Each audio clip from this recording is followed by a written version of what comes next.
ಅವಮಾನ ಮಾಡಿದ್ರು ಟಿ ಸೋಮಶೇಖರ್ ಅಂತ ಹೇಳಿ ಈಗ ಟಿ ಸೋಮಶೇಖರ್ ವಿರುದ್ಧ ಆಕ್ರೋಶ ವ್ಯಕ್ತವಾಗ್ತಾ ಇದೆ. ಬಿಜೆಪಿಯ ವರಿಷ್ಠರು ಸೋಮಶೇಖರ್ ವಿರುದ್ಧ ಕೆಂಡಾಮಂಡಲವಾಗಿದ್ದಾರೆ. ಕಮಲ ಚಿಹ್ನೆಯಲ್ಲಿ ಗೆದ್ದು ಬಂದಂತಹ ಟಿ ಸೋಮಶೇಖರ್ ನಮ್ಮ ಜೊತೆಗೆ ಇದ್ಕೊಂಡೆ ನಮ್ಮ ಬೆನ್ನಿಗೆ ಚೂರಿ ಹಾಕುವಂತಹ ಕೆಲಸವನ್ನ ಮಾಡಿದ್ದಾರೆ. ಇಂಥವ್ರು ಪಾರ್ಟಿಯಲ್ಲಿ ಇರಬೇಕನ್ನುವಂತಹ ಪ್ರಶ್ನೆಯನ್ನ ಈಗ ಕಾರ್ಯಕರ್ತರು ಮಾಡ್ತಾ ಇದ್ದಾರೆ. ಟಿ ಸೋಮಶೇಖರ್ ಅವರ ನಿವಾಸಕ್ಕೆ ನುಗ್ಗಿ ಪ್ರತಿಭಟನೆ ಮಾಡುವಂತಹ ಕೆಲಸ ಇವತ್ತು ಬಿಜೆಪಿಯ ಕಾರ್ಯಕರ್ತರಿಂದ ಆಗಿದೆ. ಬಿಜೆಪಿಯ ಕಾರ್ಯಕರ್ತರು ಸೋಮಶೇಖರ್ ವಿರುದ್ಧ ಧಿಕ್ಕಾರ ಕೂಗ್ತಾ ಇದ್ದಾರೆ. ಸೋಮಶೇಖರ್ ಪಾರ್ಟಿಯನ್ನ ಬಿಟ್ಟು ತೊಲಗಲಿ ಅನ್ನುವಂತಹ ಅನೌನ್ಸ್ಮೆಂಟ್ ಅನ್ನ ಮಾಡ್ತಾ ಇದ್ದಾರೆ. ಅವರ ಆಕ್ರೋಶವನ್ನ ಈ ಮೂಲಕ ಹೊರಹಾಕುವ ಕೆಲಸ ಬಿಜೆಪಿ ಪಾಳಯದಿಂದ ಆಗ್ತಾ ಇದೆ. ಯಶವಂತಪುರ ವಿಧಾನ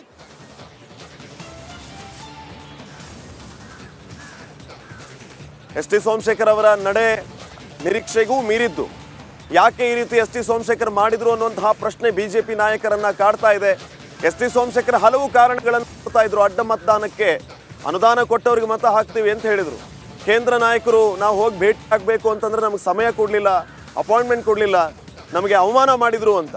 ಸೊ ಹಲವು ಕಾರಣಗಳನ್ನು ಇಟ್ಕೊಂಡು ಟಿ ಸೋಮಶೇಖರ್ ಇವತ್ತು ಕ್ರಾಸ್ ವೋಟಿಂಗ್ ಮಾಡಿದ್ದಾರೆ. ಅಡ್ಡ ಮತದಾನಕ್ಕೆ ಕಾರಣಗಳನ್ನು ಕೊಟ್ಟಿದ್ದಾರೆ. ಇದರ ಜೊತೆಗೆ ಟಿ ಸೋಮಶೇಖರ್ ಈ ಹಿಂದೆ ನಾವು ಗಮನಿಸಿದಾಗ ಹಲವು ವಿಚಾರಗಳ ಬಗ್ಗೆ ಕಾಂಗ್ರೆಸ್ನ ಪರ ಒಲವನ್ನು ವ್ಯಕ್ತಪಡಿಸ್ತಾ ಇದ್ದದ್ದು. ಮೊನ್ನೆ ಅಷ್ಟೇ ನಡೆದಂತಹ ಶಿಕ್ಷಕರ ಕ್ಷೇತ್ರದ ಚುನಾವಣೆಯಲ್ಲಿಯೂ ಕೂಡ ತಮ್ಮ ಪಾರ್ಟಿಯ ಪರವಾಗಿ ನಿಂತ ಅಭ್ಯರ್ಥಿಯನ್ನ ಅವರು ಗೆಲ್ಲಿಸ್ಕೊಂಡ್ಬರಬೇಕು ಅಂತ ಸ್ಟ್ರಾಟಜಿ ಮಾಡಲಿಲ್ಲ. ಅವರ ವಿರೋಧ ಪಾರ್ಟಿಯಲ್ಲಿ ನಿಂತಹ ಪುಟ್ಟಣ್ಣ ಅವರ ಪರವಾಗಿ ಮತ ಪ್ರಚಾರ ಮಾಡಿದರು. ಈ ವಿಚಾರವೂ ಕೂಡ ಬಿಜೆಪಿ ನಾಯಕರ ಆಕ್ರೋಶಕ್ಕೆ ಕಾರಣ ಆಗಿತ್ತು. ಒಂದಲ್ಲ ಎರಡಲ್ಲ ಸಾಕಷ್ಟು ಉದಾಹರಣೆಗಳಿದೆ. ಟಿ ಸೋಮಶೇಖರ್ ಈಗ ವಿರೋಧಿ ಬಣದ ಜೊತೆ ಗುರುತಿಸಿಕೊಂಡಿದ್ದು, ಅಂದರೆ ಬಿಜೆಪಿಯಲ್ಲಿದ್ದಂಥವರು ಕಾಂಗ್ರೆಸ್ನ ಜೊತೆ ಗುರುತಿಸಿಕೊಂಡಿದ್ದು ಸಹಜವಾಗಿ ವಿರೋಧಿ ಬಣ ಆಗುತ್ತೆ. ಸೊ ಕಾಂಗ್ರೆಸ್ನವ್ರ ಜೊತೆ ಗುರುತಿಸಿಕೊಂಡಿದ್ದಕ್ಕೆ ಬಿಜೆಪಿ ನಾಯಕರು ಕೆಂಡಾಮಂಡಲಾಗಿದ್ದಾರೆ.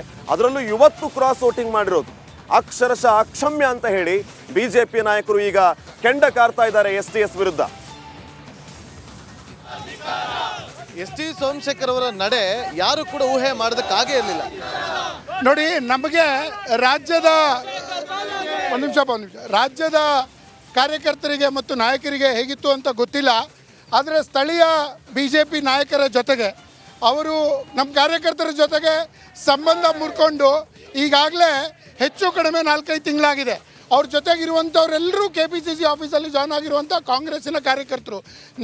ನಮ್ಮ ಕಾರ್ಯಕರ್ತರಿಗೆ ಇವತ್ತು ಸೋಮಶೇಖರ್ ಅವ್ರ ಮೇಲೆ ಇರುವಂಥ ಆಕ್ರೋಶ ಏನು ಅಂತ ಹೇಳಿದ್ರೆ, ಅವರು ಕಾಂಗ್ರೆಸ್ಸಿನಿಂದ ಬಂದ್ರೇನು ತಲೆ ಮೇಲೆ ಮೆರೆಸ್ಕೊಂಡು ಅವರನ್ನ ಜೊತೆ ಕೂಡಿಸ್ಕೊಂಡು ಅವರನ್ನು ಎಲೆಕ್ಷನ್ನಲ್ಲಿ ನಾವು ಎರಡೂ ಚುನಾವಣೆಯಲ್ಲಿ ಅವ್ರ ಎಲೆಕ್ಷನ್ಗೆ ಅವ್ರಿಗೆ ಯಾವುದೇ ರೀತಿಯ ದ್ರೋಹ ಮಾಡದೆ ಚುನಾವಣೆಯಲ್ಲಿ ಅವರನ್ನು ಗೆಲ್ಲಿಸಿದ್ದೀವಿ.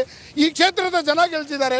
ಈ ಕ್ಷೇತ್ರದ ಜನ ಮುಂಬರುವ ದಿನಗಳಲ್ಲಿ ಈ ಥರದ ಪಕ್ಷದ್ರೋಹಿ ಮತ್ತು ಜನದ್ರೋಹಿ ಟಿ ಸೋಮಶೇಖರ್ ಅವರಿಗೆ ಸೋಲಿಸ್ತಾರೆ. ನಮ್ಮ ಆಗ್ರಹ ಏನು ಅಂತ ಹೇಳಿದರೆ, ನೀವು ಈ ಕೂಡಲೇ ನಿಮಗೇನಾದರೂ ಒಂದು ಸ್ವಲ್ಪ ಆದರೂ ಸ್ವಾಭಿಮಾನ ಇದ್ದರೆ ಪಕ್ಷವನ್ನು ಬಿಟ್ಟು ತೊಲಗಿ.